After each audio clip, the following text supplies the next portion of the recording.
Saudara-saudari, sahabat-sahabat yang saya hormati sekalian, kita semua mungkin ada pengalaman. Contoh, kita tengah makan, ada orang datang bawa barang atau bawa sijil pendaftaran atau gambar-gambar, kemudian minta sedekah, minta bantuan. Dan waktu diganggu, kita mungkin tengah bercakap dengan ahli keluarga. Diganggu tu pun kita dah rasa agak canggung ataupun marah kan. Tapi kemudian bila kita bagi, contohnya kita bagi sikit, dia pula balas balik, ini sikit sangat, kena bagi lebih lagi, tak cukup. Misalnya dia cakap macam tu, kita akan rasa marah. Dan demikian juga kadang kita, mungkin ada orang yang kita tolong, kita dah sumbangkan kepada dia sejumlah bantuan, tapi belum selang 2-3 hari dia datang dan dia minta lagi, kemudian dia minta lagi. Dan itu akan membuatkan kita tak sukalah. Kita kalau boleh, kita akan block dan kita akan putuskan hubungan dengan orang yang meminta-minta kepada kita, contohnya. Tapi berbeza dengan Allah Subhanahu Wa Taala. Nabi SAW dalam satu hadis yang diriwayatkan oleh Imam Tirmizi, Nabi SAW kata, sallallahu min fadlih, mintalah kepada Allah Subhanahu Wa Taala daripada fadl, nikmat dan kelebihan-kelebihan yang ada pada sisi Allah Subhanahu Wa Taala. Fa inna Allah azza wa jal yuhibbu an yus'al, dan sesungguhnya Allah Subhanahu Wa Taala, Allah Azza wa Jal, sayang kepada orang yang selalu meminta, suka untuk diminta. Wa afdalul ibadati intadhirul faraj, dan sebaik-baik ibadah, pengabdian adalah menanti bantuan daripada Allah Subhanahu Wa Taala. Jadi berbeza dengan kita manusia, kita susah nak sayang pada orang yang selalu meminta-minta kepada kita. Tapi Allah Subhanahu Wa Taala sayang kepada orang yang selalu meminta kepadanya. Dan Allah suka diminta, maka kita perlulah jadi daripada kalangan orang yang selalu berdoa, meminta kepada Allah Subhanahu Wa Taala dengan tulus, dengan ikhlas. Sebagian ulama ada yang kata hadis ini lemah. Tapi kalau kita lihat demikian banyak hadis-hadis lain dan juga ayat-ayat Al-Quran yang menguatkan lagi aspek ini, elemen ini. Contohnya ayat-ayat yang berkaitan dengan Ramadan sendiri. Dalam surah Al-Baqarah ayat 186, Allah Subhanahu Wa Taala berfirman, berkata kepada Nabi SAW, wa idza sa'alaka ibadi anni fa inni qarib. Apabila hamba-hambaku bertanya kepada engkau wahai Muhammad tentang aku, bila mereka hilang arah, apabila mereka ada hajat, ada keperluan dan mereka bertanya tentang Allah, bagi dalam ayat selalunya dalam Quran, apabila Nabi ditanya akan ada perkataan qul, katakanlah kepada mereka sekian-sekian. Tapi dalam ayat doa ini Allah tidak memasukkan perkataan qul, katakanlah, malah Allah terus bercakap direct kepada orang yang mencari Allah. Fa inni qarib, sesungguhnya aku sangat dekat. Ujibu da'wata da'i idza da'an, dan aku menjawab panggilan doa orang yang meminta pada ketika dia meminta. Tak ada office hour, tak ada waktu-waktu tertentu sahaja boleh minta. Bila-bila masa, di mana pun dia berada, pada ketika dia minta, Allah Subhanahu Wa Taala akan menjawab permintaannya. Kemudian bahagian akhir daripada ayat tu, falyastajibu li, dan mereka pun usahalah, tunjukkanlah sedikit effort untuk beriman kepada Allah Subhanahu Wa Taala, la'allahum yarshudun, moga-moga mereka mendapat petunjuk. Jadi kalau kita lihat, doa ini bukan satu ibadah atau ritual yang kita hanya lakukan di atas tikar sejadah atau di dalam masjid. Doa ini adalah mukhul ibadah. Doa ini adalah teras menghambakan diri kepada Allah Subhanahu Wa Taala. Kita bercakap dengan Allah Subhanahu Wa Taala pada bila-bila masa, di mana pun kita berada, dan ini adalah conversation, perbualan yang paling bermakna dalam hidup manusia, untuk sentiasa teringat, sentiasa berfikir dan bercakap dengan Allah Subhanahu Wa Taala. Dan kadang kita fikir sedih juga kalau kita hanya melihat doa ini sebagai satu ritual keraian. Doa ini dibaca bila ada perkahwinan, ada doa selamat. Kalau tak, doa tu tidak dipohon kepada Allah Subhanahu Wa Taala dengan sungguh-sungguh, kan? Doa ni hanya majlis-majlisan, sekadar baca skrip, atau kita sekadar aminkan orang yang dijemput tu baca doa, kita amin tanpa sikit pun kita bagi perhatian apakah yang diminta. dan kebanyakan waktu kita tak faham pun apa yang didoakan. Jadi dalam Ramadan ini, salah satu perkara yang menjadi tema besar Ramadan selain puasa, Quran, doa yang tulus adalah tema penting di dalam Ramadan, kan?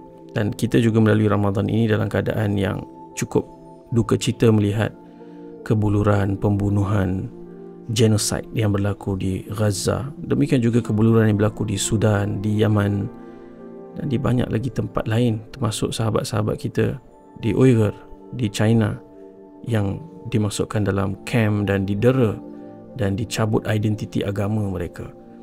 Dan kadang-kadang kita baca, kita repost, tapi kita kena stop dan fikir, adakah kita betul-betul berdoa untuk mereka? Daripada lubuk hati kita yang paling dalam, kita mohon untuk mereka.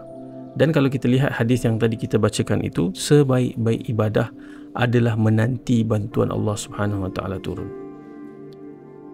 Kita yang berdoa mungkin berfikir, dah berapa lama, dah 6 bulan pembantaian yang tidak henti, mana satu dunia berdoa, mana kita mungkin akan fikir demikian. Tapi Allah Subhanahu Wa Taala Al-Hakim, yang maha bijaksana, ada rancangan dan jadual Allah Subhanahu Wa Taala, dan ada banyak kebaikan yang berlaku yang tidak dapat kita faham dengan benak akal kita yang sangat terbatas ni. Tapi mereka juga ketika berada di tempat yang diperang, dibom dan melalui perang ini, mereka juga sedang berada dalam satu keadaan menjadi hamba-hamba yang paling Allah Subhanahu Wa Taala sayang. Dengan doa mereka, dengan mereka menanti bantuan Allah, dan setiap nyawa yang terbang ke langit itu terus ke syurga Allah Subhanahu Wa Taala, insya-Allah. Kita doa dan kita yakin mereka mati dalam keadaan syahid mempertahankan agama dan semata-mata di atas jalan Allah Subhanahu Wa Taala. Jadi kalau kita lihat bab doa ni satu bab yang sangat besar dan panjang. Cuma ada beberapa kata kunci yang penting untuk kita ingat. Yang pertama, kita mestilah doa dalam keadaan kita yakin, hati kita hadir sepenuh. Perasaan Nabi SAW sebut dalam hadis yang diriwayatkan oleh Imam Tirmizi daripada Abu Hurairah, "Ud'ullaha wa antum muqinuna bil ijabah." Doa kepada Allah, kamu yakin sepenuh hati doa kamu akan dikabulkan. Wa'lamu anna Allah la yastajibud du'a. Dan ketahuilah, doa ni tidak didengar, tidak dimustajabkan apabila doa datang daripada hati yang ghafilin lahin. Doa daripada hati yang lalai, yang tak fokus, mindless, sekadar baca skrip. Itu doa-doa yang tidak didengari oleh Allah Subhanahu Wa Taala. Dan bila kita bercakap, doa ini bercakap dengan Allah Subhanahu Wa Taala, bukan sekadar di atas tikar sejadah. Sehingga Nabi SAW sebut, hendaklah kalian berdoa dan meminta kepada Allah Subhanahu Wa Taala hatta yas'aluhul milh, hingga kamu minta benda-benda sekecil-kecil, kamu minta garam, nak masak garam habis, doa pada Allah Subhanahu Wa Taala. Atau Nabi SAW kata, walaupun tali kasut dia putus, doa kepada Allah Subhanahu Wa Taala. Selipar hilang, balik sembahyang tarawih, doa pada Allah Subhanahu Wa Taala. Bukan soalnya dapat apa yang kita minta, seperti Umar Al-Khattab sebut radhiyallahu anhu, dia kata, aku tak heran sangat tentang apakah doa aku minta aku dapat atau tidak. Yang dia pentingkan adalah adakah hati dia sentiasa terdorong untuk berdoa dan meminta kepada Allah Subhanahu Wa Taala. Dan para ulama ada yang menyebut, pada ketika hati ini sudah terdorong, lidah kita sudah bergerak memohon kepada Allah Subhanahu Wa Taala, itu sudah tanda Allah Subhanahu Wa Taala memustajabkan doa, kerana dia melorongkan hati kita untuk berdoa dengan hati yang tulus. Jadi penting, saudara-saudari, kalau kita lihat dalam sirah Nabi SAW pun, Nabi ni orang yang paling dekat dengan Allah Subhanahu Wa Taala, paling tinggi tawakalnya. Dan kita cerita pada episod yang lalu tentang kualiti kerja yang tinggi. Nabi SAW sangat tinggi kualiti Nabi SAW bekerja dalam semua aspek. Dan Nabi tawakal penuh kepada Allah SWT setelah melakukan pelbagai usaha sehabis dayanya. Tapi kita lihat Nabi berdoa misalnya sebelum berlaku Perang Badar. Perang Badar ni berlaku secara mendadak. Bukan rancangannya untuk berperang, rancangannya untuk pintas rombongan dagang yang dibawa oleh Abu Sufyan, yang pada ketika itu pembesar Quraisy yang belum memeluk Islam. Dan ada padanya harta benda kekayaan yang diraih hasil merampas harta orang Islam di Mekah dulu. Dan tapi tiba-tiba berlaku peperangan dan Nabi hantar spy dan dapat maklumat.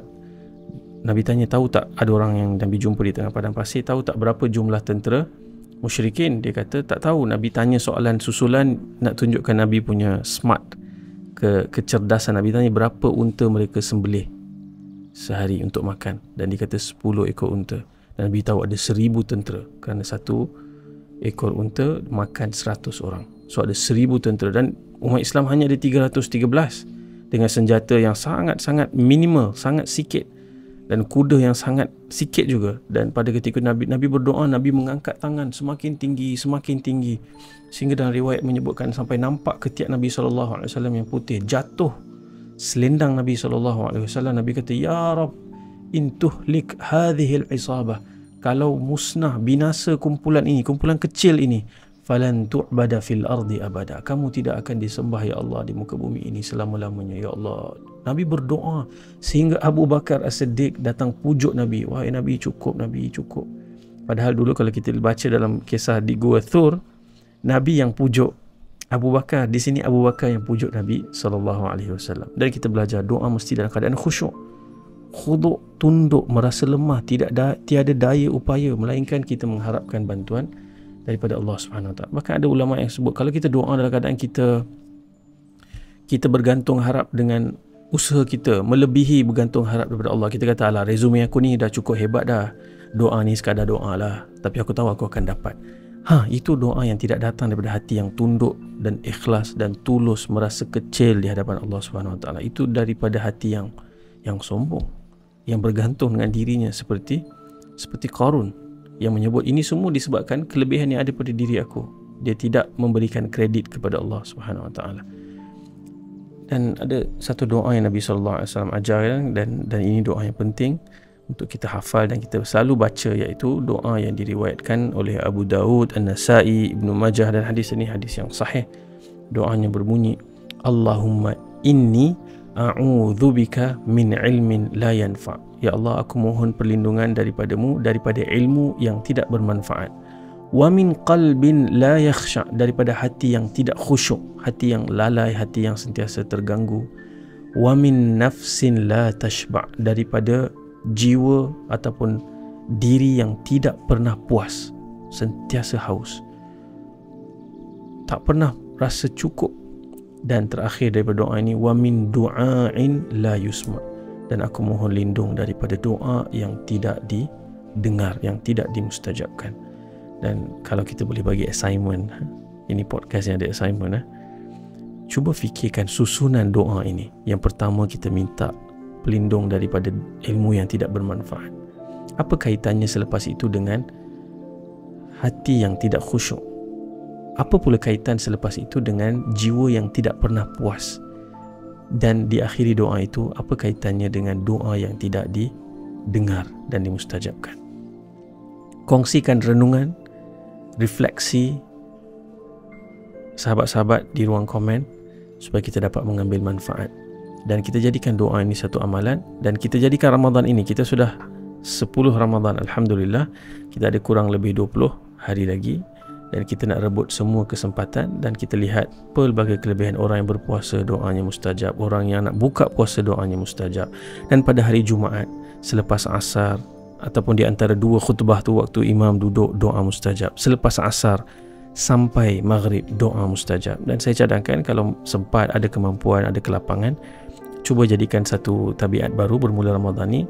Hari Jumaat petang, senja, selepas asar, pergi solat jemaah di masjid asar, kemudian duduk di masjid, off internet, off data dekat phone. Jangan bagi tahu kawan-kawan yang ataupun keluarga yang terdekat, yang penting bagi tahu kita berada di masjid. Kalau ada emergency call, kita akan offline, dan duduk dalam tempoh 2 jam setengah itu berdoa, bermunajat, berzikir. Belilah buku doa daripada Quran, ataupun ada apps doa daripada Quran, apps doa daripada hadis-hadis Nabi SAW. Baca doa-doa itu dengan tenang, dengan tertib, khusyukkan hati, mohon kepada Allah SWT. Dan tak perlu post di social media apa yang kita doakan. Kita doa, Allah SWT tahu, dan itu adalah keistimewaan, kerahsiaan hubungan kita dengan Allah SWT. Moga Allah SWT jadikan kita dalam kalangan orang yang Allah sayang. Dan aspek yang kita rebut di sini adalah untuk sentiasa berdoa